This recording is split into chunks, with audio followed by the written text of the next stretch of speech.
Bonjour à tous, aujourd'hui dans cette vidéo on vous présente notre routine d'échauffement, une routine de mobilité qui nous sert de petit warm-up tranquille le matin, réveil musculaire assez soft.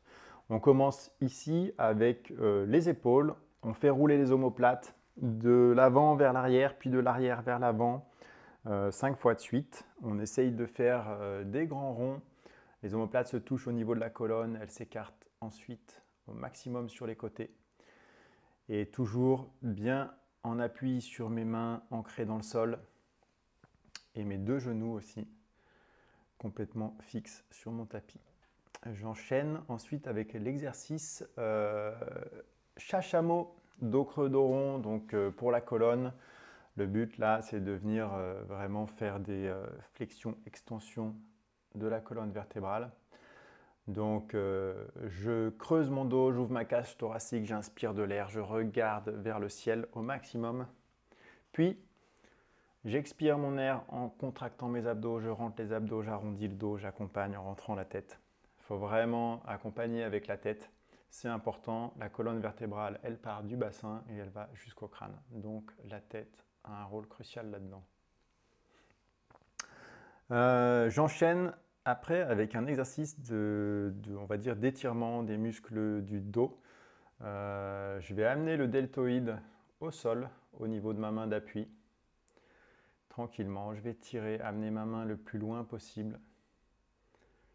Et je sens que ça tire un peu dans le dos. Mes épaules sont toujours actives là parce que j'alterne droite-gauche en appui sur un bras. Et vous allez voir que ça chauffe un peu sur le bras qui reste en appui. Et mon bassin toujours bien fixe par l'intermédiaire des genoux qui permet du coup une belle torsion de la colonne sans se faire mal et de manière contrôlée.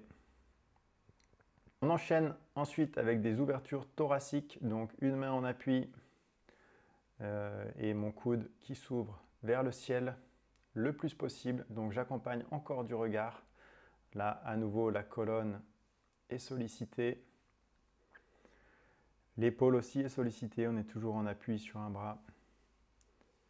Et j'essaye de caler encore ma respiration avec mes ouvertures thoraciques. Je vais ensuite m'asseoir sur mes talons en tirant un maximum sur mes bras. Je laisse glisser mes mains au sol s'il faut. Ça doit tirer, on doit sentir entre les mains et les épaules, ça tire. La tête vient se poser au sol. Et une fois que j'ai ma position, je viens presser le sol 5 fois de suite en m'aidant des épaules et toujours calé sur ma respiration. Donc je presse le sol quand j'expire et je relâche quand j'inspire. Je reviens ensuite dans une position à quatre pattes pour passer en chien tête en bas, célèbre position de yoga. Donc je ne suis pas obligé de garder les jambes tendues. Là, on vise un étirement de la chaîne postérieure aussi, mais surtout le placement du dos, c'est ça qui nous intéresse. Donc si vous n'avez pas la souplesse pour garder les jambes tendues, déverrouillez simplement les genoux. Rentrez les abdos, alignez vos épaules, on doit avoir une belle ligne entre la main et le bassin. Et de cette position, je viens glisser vers l'avant pour amener mes genoux au sol et ma poitrine au sol. Donc pas très confortable, mais ça fait un bien fou au niveau de la colonne. Je me laisse glisser ensuite vers l'avant. J'amène mes mains sous la poitrine et je vais venir presser le sol pour me mettre dans la position du cobra. Donc toujours actif sur les épaules, je suis bien en appui sur mes épaules, je le sens, tout mon poids pèse dessus, quasiment. Et je vais rouler vers la droite et vers la gauche, en accompagnant du regard, toujours dans le souci d'aligner ma colonne au mouvement global. Voilà, je vais regarder mes pointes de pied et je fais rouler mes hanches. Voilà. Si vous êtes assez souple, le bassin peut toucher le sol. Si vous ne l'êtes pas, c'est pas grave. Et toujours dynamique sur mes épaules. Je reviens, position à quatre pattes et je vais venir chercher une fente en amenant mon pied au niveau de ma ligne de main. Et je garde le genou de la jambe arrière en contact avec le sol. Et progressivement, si je peux, je viens amener mes coudes au sol. Voilà, ça tire un peu dans les hanches. Je ramène mon pied arrière au niveau du pied avant. Voilà, et je prends une position accroupie. Je suis toujours tonique sur mes jambes, hein, c'est toujours activé, engagé. Et je vais venir vers la droite, vers la gauche pour solliciter un peu mes hanches, mon ouverture de bassin et aussi mes adducteurs en gardant les bras à l'intérieur des genoux pour exercer une pression toujours sur l'ouverture des genoux. Et je reviens en fente, cette fois-ci de l'autre côté. Même position avec les coudes que j'essaye d'amener au sol, mais sans forcer, je laisse peser.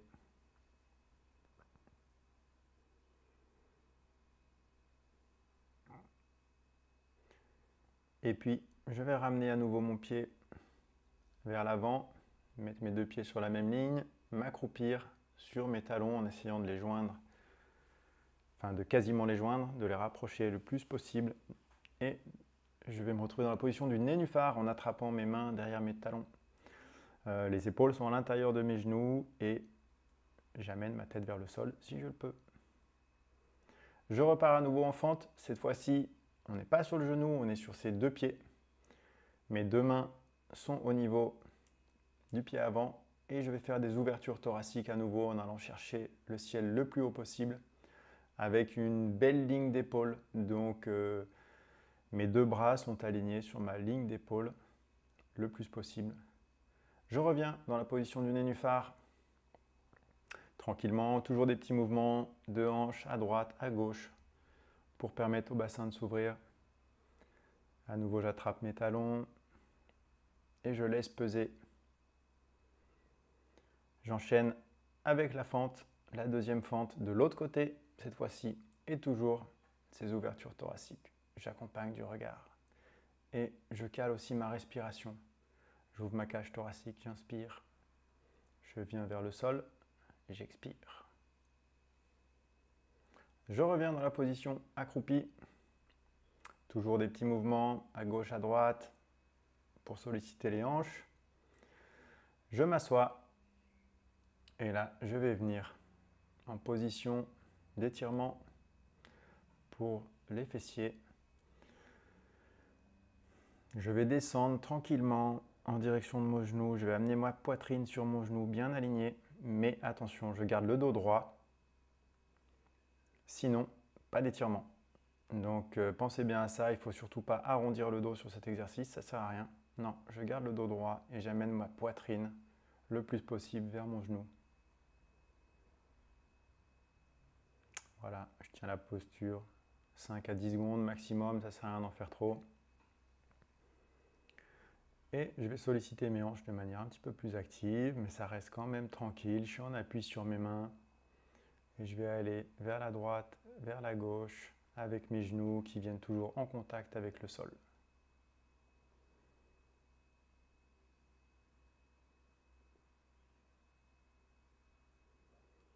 Même exercice, sans les mains cette fois-ci, donc on va solliciter un peu plus la sangle abdominale pour faire rouler le bassin à droite, à gauche. Rien de très difficile non plus, c'est assez soft. On prend son temps, on n'est pas là pour battre des records. Et on va terminer sur le même exercice avec une petite variante. On va solliciter les hanches de manière un petit peu plus dynamique en montant en appui sur ses genoux. Donc là, c'est pareil, je vais vers la droite, vers la gauche. Et en fin de mouvement, je me sers de ma hanche, de mes fessiers, pour monter à la verticale le plus possible. Donc là, vraiment, dans l'idée, quand je suis redressé, j'essaie de sortir le bassin le plus possible. Voilà, c'est assez soft. C'est important de prendre soin de ses hanches, surtout. Donc, je vous conseille de faire ce genre d'exercice quand même régulièrement. Et surtout si vous voulez bien vieillir, parce que la hanche, on sait que c'est une articulation qui est très sollicitée, il faut en prendre soin. Et voilà, vous avez fait tout ça, vous êtes prêts, vous pouvez aller surfer.